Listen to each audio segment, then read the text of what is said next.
IIM UPSC tuitions only in Tirumala IAS institute Chaitanyapuri. Call చేసి ఇప్పుడే join అవ్వండి.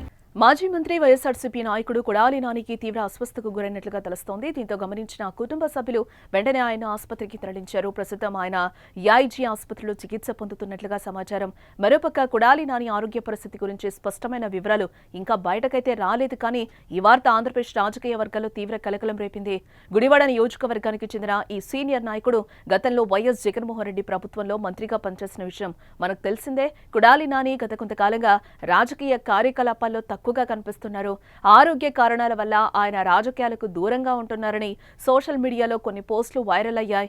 ఈ పరిస్థితుల్లో ఆయనకు గుండెపోటు వచ్చిందనే వార్త వైఎస్ఆర్సీపీ శ్రేణుల్లో ఆందోళన కలిగించింది. ఆసుపత్రి వర్గాల నుంచి అధికారిక సమాచారం ఇంకా వెల్లడించలేదు.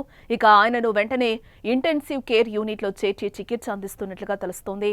మరోపక్క ఈ వార్త తెలియగానే నాని కుటుంబ సభ్యులకు ధైర్యం చెప్పేందుకు వైసీపీ శ్రేణులు ఆసుపత్రి వద్దకు చేరుకుంటున్నట్లుగా సమాచారం.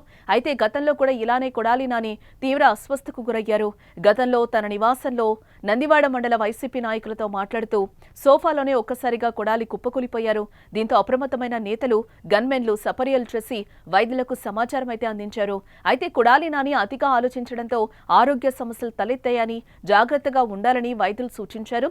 ఇప్పుడు ఇలా మరోసారి అస్వస్థతతో కుప్పకూలడంతో వైసీపీ శ్రేణులు, అభిమానులు ఆందోళన వ్యక్తం చేస్తున్నారు.